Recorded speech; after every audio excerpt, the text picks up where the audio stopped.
দেশজুড়ে আরও অন্তত 5 দিন বৃষ্টির দাপট অব্যাহত থাকতে পারে। মৌসুমি বায়ু সক্রিয় থাকায় দেশের সব বিভাগেই মাঝারি থেকে অতি ভারী বর্ষণের পূর্বাভাস দিয়েছে আবহাওয়া অধিদপ্তর।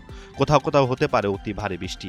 মধ্য উত্তরপ্রদেশ ও তৎসংলগ্ন এলাকায় থাকা লঘুচাপটি দুর্বল হয়ে মৌসুমি অক্ষের সঙ্গে মিলিত হয়েছে। তবে বাংলাদেশের উপর মৌসুমি বায়ু এখনও সক্রিয় এবং উত্তর বঙ্গোপসাগরে তা মাঝারি অবস্থায় রয়েছে। এ কারণে আগামী 5 দিন রংপুর, রাজশাহী, ময়মনসিংহ, ঢাকা, খুলনা, বরিশাল, চট্টগ্রাম ও সিলেট সব বিভাগেই দমকা হাওয়া সহ বৃষ্টি বা বজ্রবৃষ্টির সম্ভাবনা রয়েছে। প্রতি সপ্তাহে সর্বোচ্চবার বিকাশ পেমেন্টে 50 জন হবেন পেমেন্ট চ্যাম্পিয়ন। জিতে নিন টিভি সহ আকর্ষণীয় সব প্রাইজ। এর ফলে শনিবার ও আজ রোববার প্রথম 2 দিনে রংপুর, ময়মনসিংহ, ঢাকা, চট্টগ্রাম ও সিলেট বিভাগের কোথাও কোথাও ভারী থেকে অতি ভারী বর্ষণের আশঙ্কা রয়েছে। সোমবার রংপুর, রাজশাহী, ময়মনসিংহ ও খুলনা বিভাগে মাঝারি থেকে অতি ভারী বৃষ্টি হতে পারে।